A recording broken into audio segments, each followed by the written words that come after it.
Brightest Blessings everyone, and welcome to this week's vlog from my garden.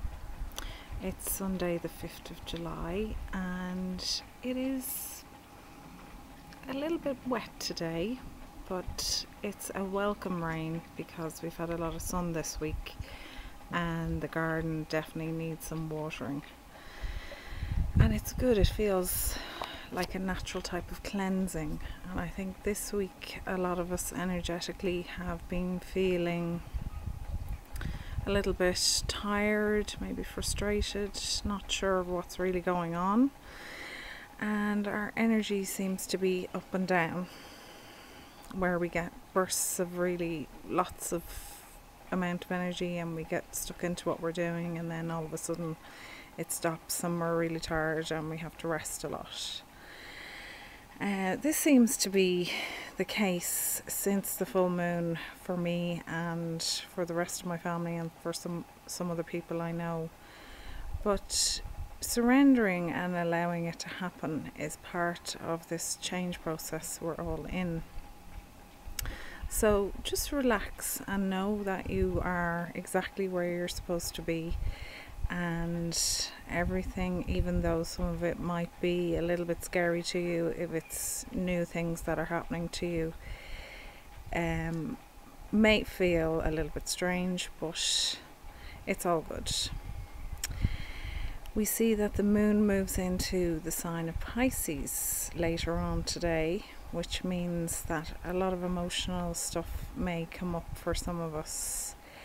Pisces waters run very deep, and on an emotional level, when the moon is in Pisces, it's good for a lot of us who do not connect in with our heart chakra properly, because it's at this time that we can really do a lot of personal work. So my recommendation for the next couple of days is to do a little bit more for yourself and a little bit less for everyone else. Especially if you're a busy person, a parent who has a job as well. Try this week to make some extra time for you. Even if that means you need to get up a little bit earlier in the morning, it's very important to look after yourself on a physical, emotional, a spiritual, soul level.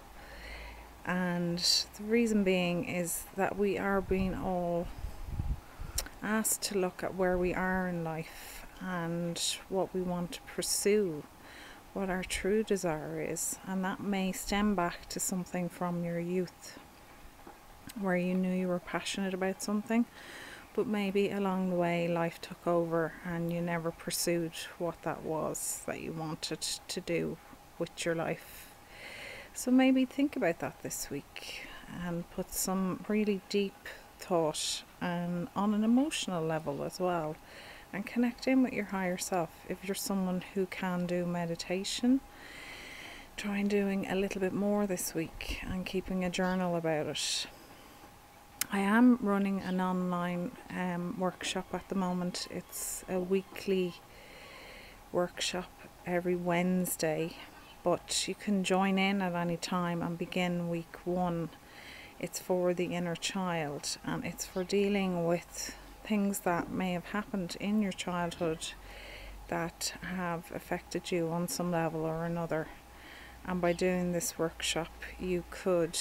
help yourself really get past some of those issues you have from childhood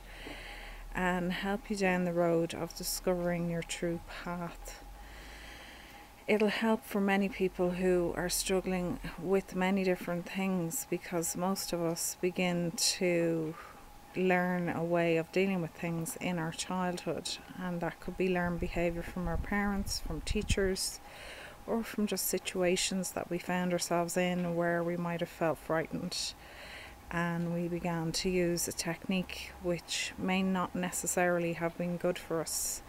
and could have over time affected us physically, mentally, emotionally, and all of that is left trapped deep inside us, wanting to come out to be dealt with so that we can live a more successful life.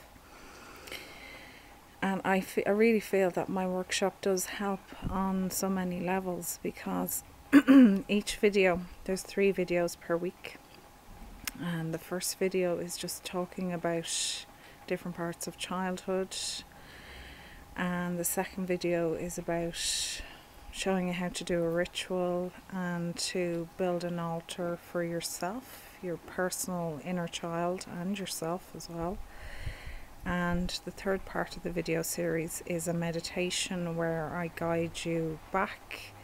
to become your own parent, to bring yourself through all those difficulties that you experienced in childhood, and to strengthen you on an emotional level, which in turn will also help anything else that you're struggling with on an emotional level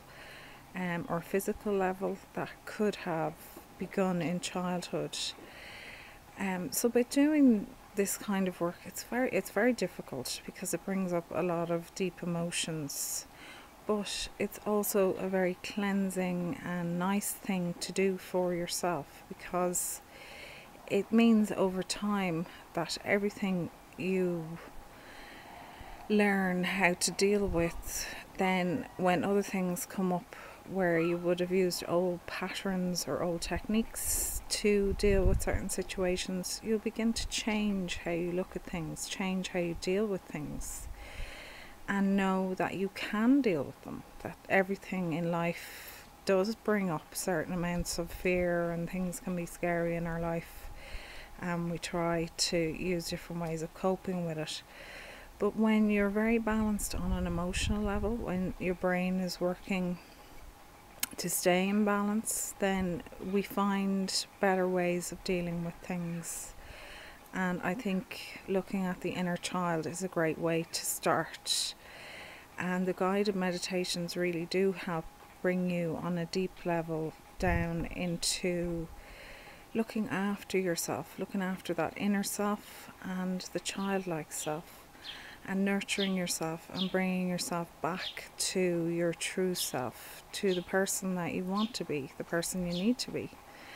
And then in turn it changes so many other parts of your life. So if you're interested, please do get in touch with me on my Facebook page. You can PM me or just send me a question under this link, and I'll get back to you at some point today. So the rest of the week we're heading into the last quarter moon phase, and during this time we release things that are no longer serving us. So a good release ritual is a very simple one to do. Because the moon is moving into Pisces, it would be lovely to maybe write yourself a letter of things that no longer serve you and things that you want to release from your life, and light a candle at the same time. And when the candle burns down, burn the letter, and then take the remains of the candle and the letter and bring it out to the sea or a body of water where you live close to. Release it away from your home, so you can be sure that everything that you have released is gone back into Mother Nature, and she in turn is bringing it back into the earth to nurture the roots of the earth very deeply and learn the lessons of what we do not need in our life that no longer serves us, for future generations to come back and can symbiotically understand the path of life that we've all lived because of our connection with Mother Nature. And that is a wonderful way to look at life, that everything we do and we could not do without Mother Nature. So when things are getting difficult in life, she is the one that helps us the most. And whether that be just going out in your garden and spending some time there, or spending a lot of time in nature, camping out in nature, getting to know your local forest better, walking on the beach, whatever it is that you do, it'll help you in so many ways, just by checking back in with Mother Nature and being grateful for everything that we have. Because we are blessed. If we're living somewhere, or we have a roof over our head, food in our bellies and a warm bed at night, we have more than a lot of people in the world. and we really should be grateful for all we have. So I'll leave you there today, wishing you a wonderful day and a wonderful week ahead, and hoping to see some of you again next week. Brightest blessings and much love. Take care of yourselves. Bye.